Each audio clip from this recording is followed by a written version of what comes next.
Here at Beyond the Margins, we sometimes have guests with difficult stories. We want you to consider your well-being as you decide whether or not you want to watch the show. If you are concerned this may be a trigger for you, please continue with caution. Your well-being is our priority and also should be yours. Welcome to Beyond the Margins. I'm your host, Jason, and this is my friend, Lorraine Marshall. Please welcome Lorraine. She does have a story to tell. She's been willing to share with us, and the situation is becoming more important by the day. There's actually a December 19th deadline with what's going on with Lorraine. So we're going to do this as an emergent episode. We're going to record it, edit it, and have it out by the Friday after because it's just that important. Lorraine, please, thank you. Thank you so much for coming on and sharing with us. I'm just going to sit back, and what I want to do is just let you start your story from the beginning. Thank you, Jason, and thank you for allowing me to share my story. So basically, I want to start at 2017. It was December, actually, 2017. And it was in between Christmas and New Year, the 27th of December. And my partner basically said to me, come and sit here on the sofa next to me. I've got something to tell you. So I sat down on the sofa and he started to talk about things. And then he said something that threw me off a little bit because he said, can you remember when I used to talk about a Wednesday girl? And I was thrown off and I just thought, Wednesday girl? And I thought, it's going to tell some sort of joke. And so I was listening to what he was saying, and then he revealed that this Wednesday girl was a woman that he'd met in 2009, and he's just starting to see her again 4 weeks before. And her name was Karen, and she was in Sheffield in the UK. And at that point, when it started to sink in, I just got up from the sofa, walked to the middle of the room and started screaming. And I didn't say anything. I just screamed for a long time.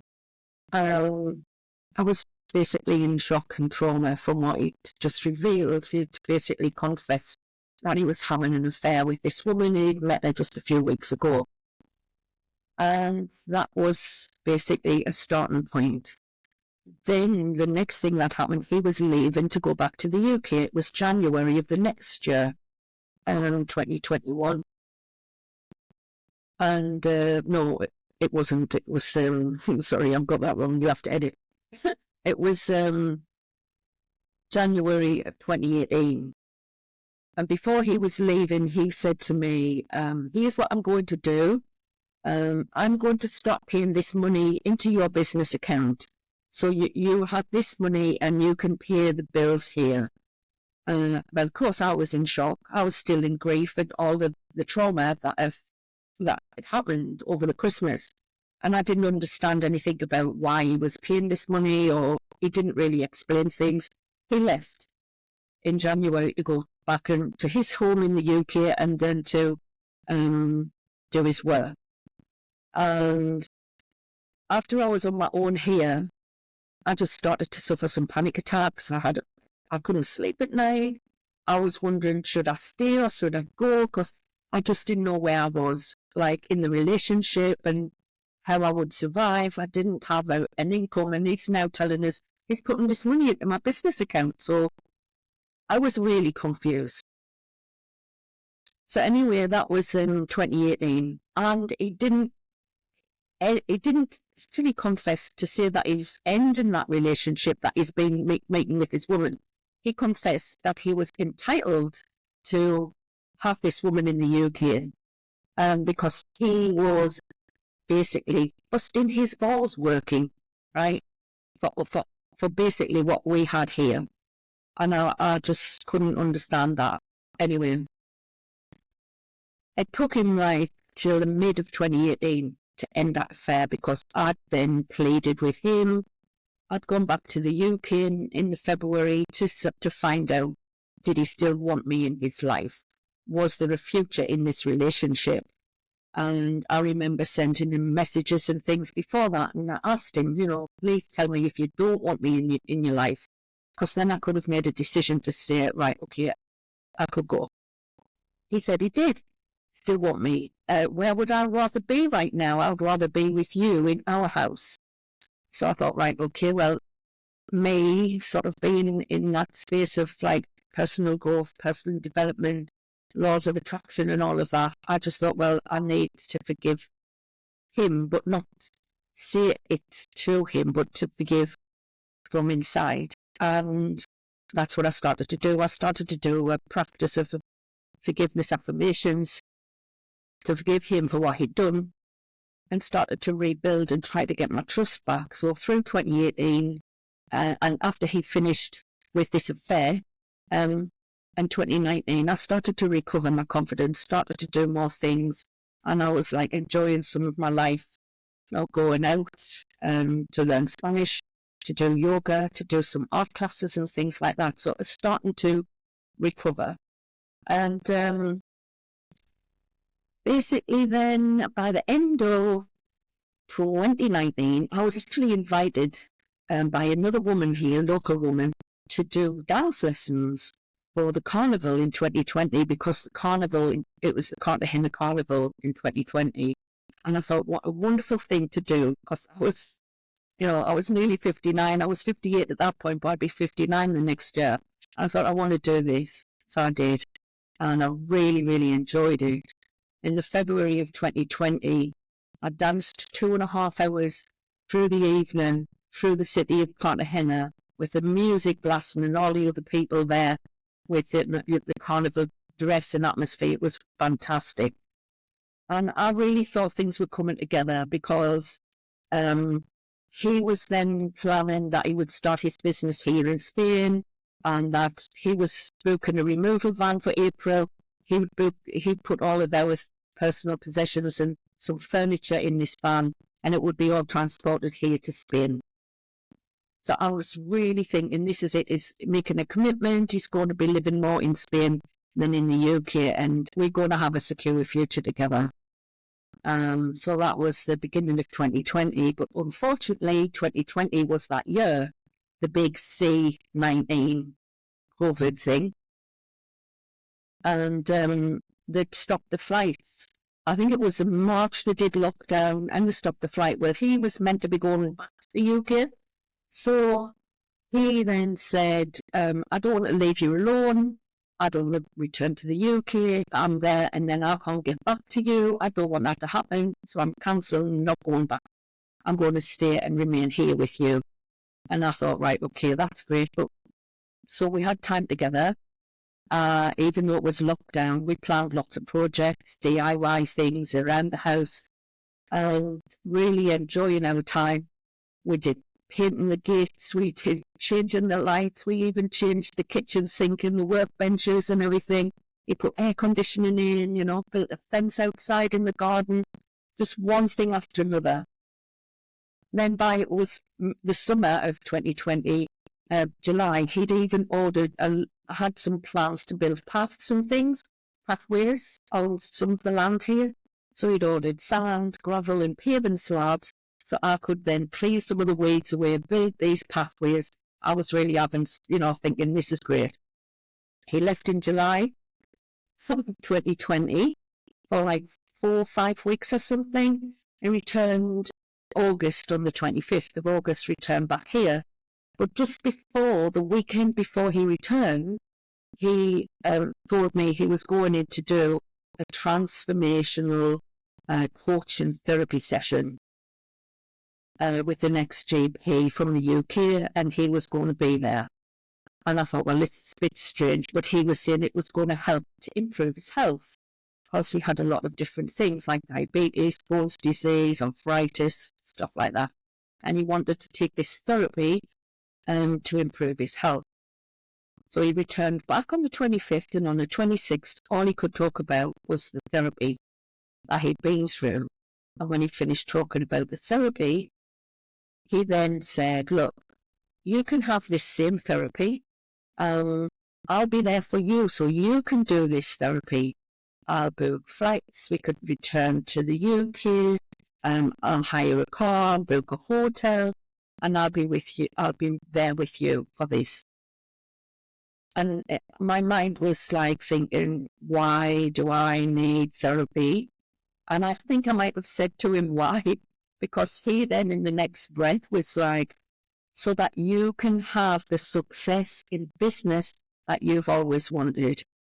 Right? Because this was a woman, she was a female coach, and she apparently did a lot of help with women to break through barriers and be successful in business. I still wasn't convinced. I've done a lot of personal growth things, and I've listened to people like Bob Proctor and a lot of different other people who are online.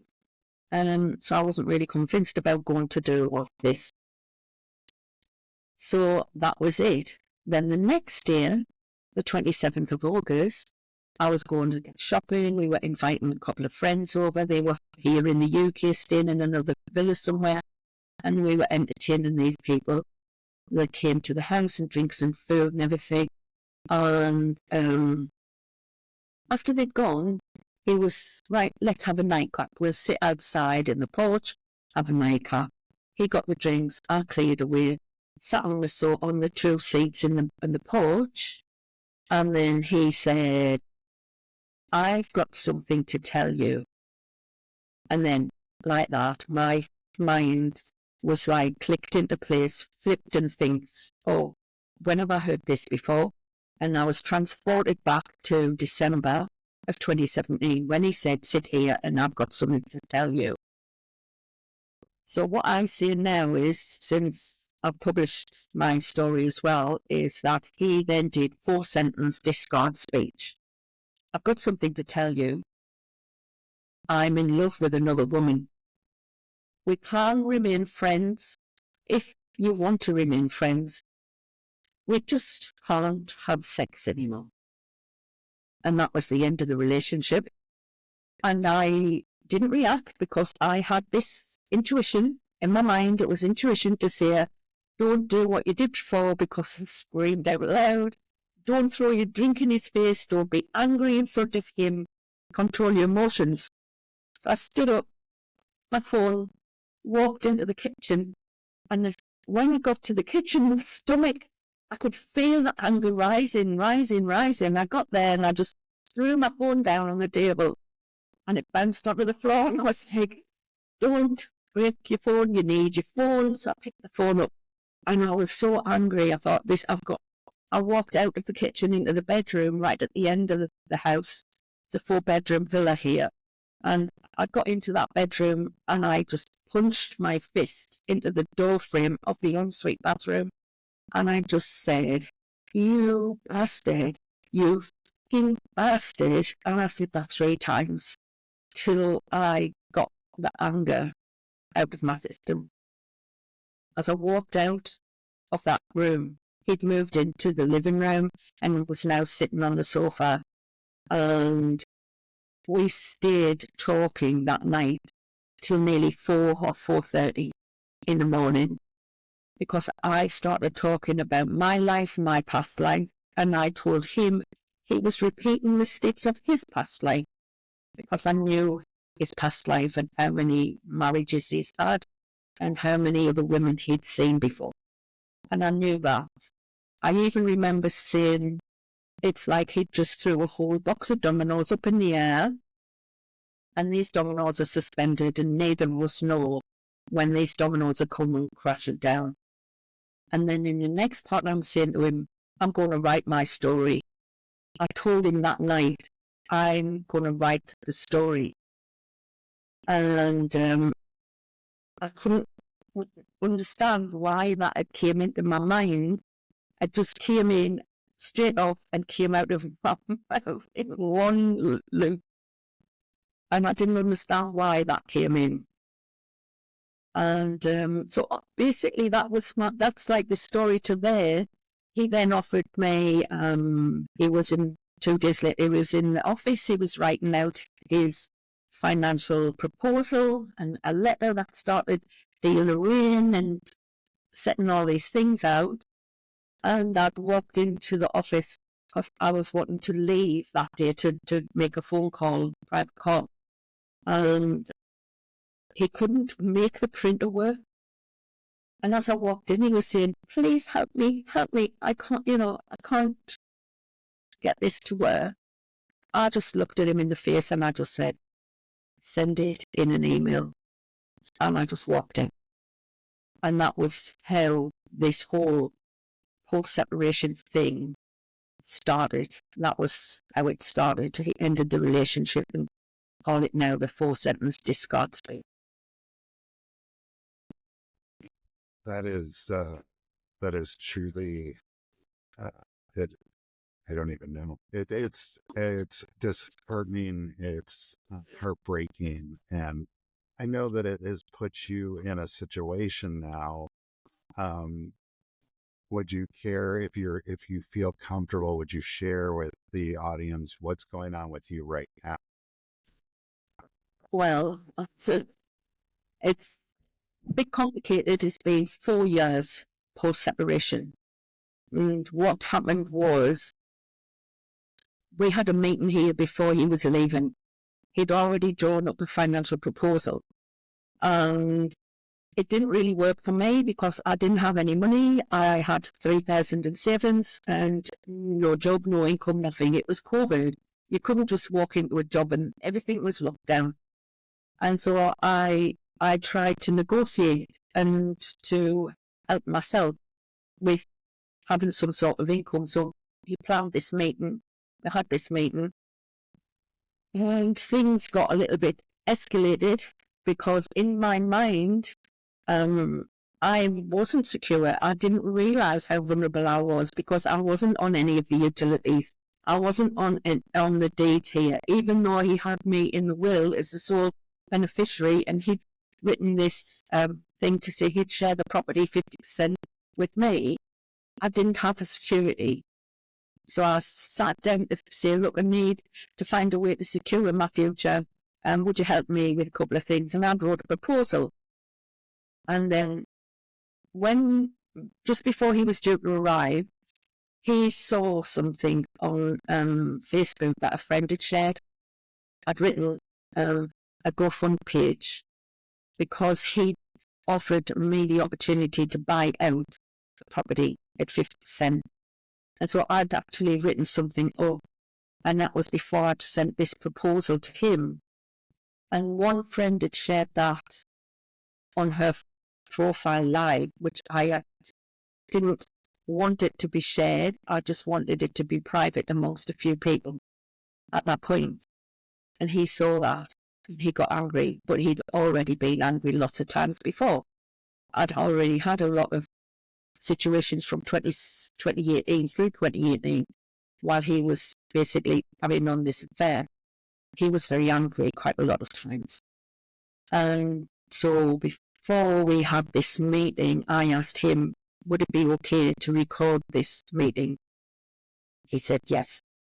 So we were here in the house to record the meeting, and I thought it would be a discussion that we'll discuss my proposal, his proposal, come to some agreement, and if it's all recorded, we could have it transcribed and have it signed at a notary. Unfortunately, he turned hostile. There was verbal aggression, threats of being thrown out of on the streets with my suitcases, and a lot of other things. It was one-sided. It wasn't really a discussion at all. He just started telling me, this is what's going to happen, this is what he's going to do, because, that was it. He was in control. It was his way or no way at all, basically. And I was just shrinking and shrinking and shrinking. So that was some of the hostile and aggression that happened before he even left. Then when he did leave, I think it was 2 weeks later, I was still under the impression that everything would be okay. It wasn't, because even in an email that he sent, there was a list of things. This is what I expect from you, Lorraine, and a list of things that I had to do. And I'm like, I'm not going to do what you want me to do now? We're not in a relationship anymore. And I got really triggered by that. And a friend intervened, phoned the agents on my behalf after I had some sort of breakdown, emotional breakdown. She phoned these agents, and the agents said they couldn't market the property in that situation. Whatever she'd said to the agents, she'd explained the situation, and then they wouldn't market the property. So I was blamed for the agents taking the property off the market. And it escalated from there. So in October, 2 weeks after he'd left the UK, he then wrote to copied in his solicitor to say he would take what is called precarious eviction, because you don't have you're not renting the property, you don't have your name on the deeds, and so they look at that as a precarious eviction. It's normally, say, if you got a brother or another relative or a friend that stays in your house, but when you ask them to leave, then they don't leave. Well, that means you've got to evict them from the house if they don't leave. So that's precarious eviction. And because we weren't married, I'm classed as a second-class citizen, basically. It doesn't matter whether you've been 10 years or 20 years in a relationship. That's how the law is at the moment. So over these last 4 years, I've had litigation for the eviction that happened in 2022. I was meant to be evicted in March of 2024, and it was suspended. And now the new date for my eviction is the 19th of December, and I just don't know what is going to happen. I don't have the money to rent anywhere. The housing and social services have never offered me a place. I've never received any help from any of the organisations here. The whole thing has been what I could only describe as a nightmare, basically, hellish nightmare. Because obviously it's not just that I've been through the litigation for eviction, because when I published my story, it was the month before the eviction hearing. It was May 2022. I'd managed to write it from April 2021 and then get it published in May 2022. The court hearing for the eviction was June 2022, and in July of 2022, he used his solicitor, that is in Barcelona, to file 7 allegations against me, 7 allegations in the criminal court, which included criminal defamation. Because I'd written a book, I wrote it under a pen name to protect me, and I changed the names of the lawyers involved, and him and the other women. I changed all the names when I published this book. It's a story of post-separation abuse, abandonment, betrayal, and I list what type of man. And so that's the title of the book. So he then thought, that's what that she's wrote about me, and so he took criminal defamation against us. Now that and all the other allegations were dismissed by October of 2024. So just recently, all of them allegations have been dismissed. But the eviction notice came in at the beginning of October, and I've tried all sorts of different ways to get my story out. I've looked at all the different ways to speak to other people and lawyers and things. But it seems as if every time there's barriers to getting assistance and there's barriers to getting legal help. Massive barriers. And I'm not alone, because it happens to lots of women. I didn't realise how many women were affected by this type of thing until I started to research it. So this is the position I'm in now. I'm basically sort of hanging on because I don't know whether or not social services will put an assessment for vulnerability back to the court, or whether or not it gets suspended before the 19th of December, or whether or not the bailiffs and the police will turn up on the 19th of December. So I'm just in a limbo at the moment. So that's basically the 19th of December. We will definitely keep our viewers updated. We will put links in the show descriptions so that people can find your website and your book. And when you do set up your crowdfunding, please share that with us, and we will definitely put that up as well. Lorraine, I really appreciate you coming on and talking with us today, sharing your story, sharing what's going on with you. If you are out there and you have a way that you can help Lorraine, we will have her contact material in the show description. We are growing a community and a family, and we will keep trying to help each other and learn from each other. So for Lorraine and myself, as Beyond the Margins as always, we are sorry, we'll do better, and we love you all for who you are, not who the world wants you to be. Thank you. Bye.